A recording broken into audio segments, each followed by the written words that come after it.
श्री स्वामी समर्थ सर्वांना. मशीन क्लासचा आहे ना, आता 2-3 दिवसांनी मुलींचा आहे ना महिना पण भरणार आहे. आणि 1 महिना कधी कुठं गेला काहीच कळालं नाही. एकच हिलाच आहे ना ॲडव्हान्स शिकायचं होतं. बाकी दोघी-तिघींना आहे ना बेसिक शिकायचं होतं. त्यांना मशीन चालवण्यापासून तर टेपचे माप कशी घ्यायची काय हे सगळं शिकवलं होतं. आणि ना एवढ्या एका महिन्यात आहे ना एवढे छान प्रकारे आहेत ना ब्लाऊज शिवलेत, एवढी भारी फिनिशिंग आहे. आणि ज्यांना आहे ना आवड असेल ना तर ते आहेत ना एकदम असं डोक्यात धरतात किंवा आहे ना जे एकदा जरी सांगितलं ना तरी आहे ना परत काही सांगायची वेळ नाही लागत. आणि ह्या ज्या मुली क्लासला येत होत्या ना त्यांनी एवढं परफेक्ट भारी ना डोक्यात धरलं ना तर त्यांना मला डबल सांगायची काही गरज नाही लागली. आणि आज आहे ना त्यांना आहे ना पायपिंग करून दाखवत होते, म्हणजेच गोट मारतो ब्लाऊजला. पायपिंग आहे ना शक्यतो काही लवकर जमत नाही, पण ह्या दोघी तिघींनी पण एवढं छान लक्षात धरलं ना, एकदा सांगितलं ना त्यांनी लगेच आहे ना पायपिंग करायला घेतली होती. आणि जे काही मशिनीचे फॉल्ट पण असतात, कारण की ह्या ना मुलीत ना नवीन शिकायला लागलेल्या आहेत. मशीन आहे ना नवीन नवीन आहे ना उलटी बिनते, धागे कुडं मुडं गुंततात, त्याच्यामुळे आहे ना मशीनची सेटिंग पण बिघडते.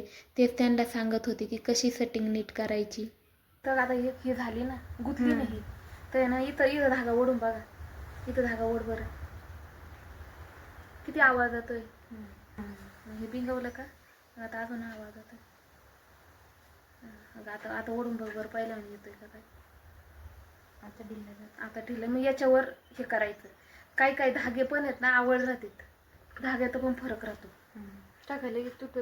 हा, मी ज्या वेळेस क्लास केला ना मशीनचा त्यावेळेस आहे ना त्या मॅडम आहेत ना एवढं काय स्पष्ट सांगत नव्हत्या आणि ना भरपूर चिडचिड करायच्या. त्यामुळे ना काही लक्षात नव्हतं बसत. आणि पहिली वेळ असल्यामुळे ना शिकण्याची आवड पण नसते. आणि मग आपल्याला तेवढंच आहे ना कारण भेटतं की चांगलं शिकवलं नाही काय नाही. आणि त्यांची पद्धत पण ना भरपूर अवघड होती. त्यामुळे मी जवळजवळ 3 ते 4 महिने क्लास केला, पण मला आहे ना परफेक्ट काही एवढे ब्लाऊज नाही आले. त्यामुळे ना मी आता जेवढ्या माझ्याकडे मुली येतात ना त्यांना आहे ना मी एकदम साध्या सोप्या पद्धतीने शिकवते. त्यामुळेच आहे ना आता ह्या मुलींना आहे ना महिन्यामध्ये ना एवढे भारी ब्लाऊज शिवायला लागल्यात ना की ते आहेत ना दुसरे गिरायकांचे ब्लाऊज शिवतात आहेत, म्हणजे एवढं परफेक्ट यायला लागलेले. 1 महिन्यामध्ये जर तुम्ही गिरायकांचे ब्लाऊज शिवू शकता तर 2-3 महिन्यामध्ये आहे ना किती भारी ब्लाऊज शिवू शकता. फक्त वेळ दिला पाहिजे. गावाला आहे ना उन्हाळ्यामध्येच आहे ना वेळ मिळतो, इतर वेळेस नाही.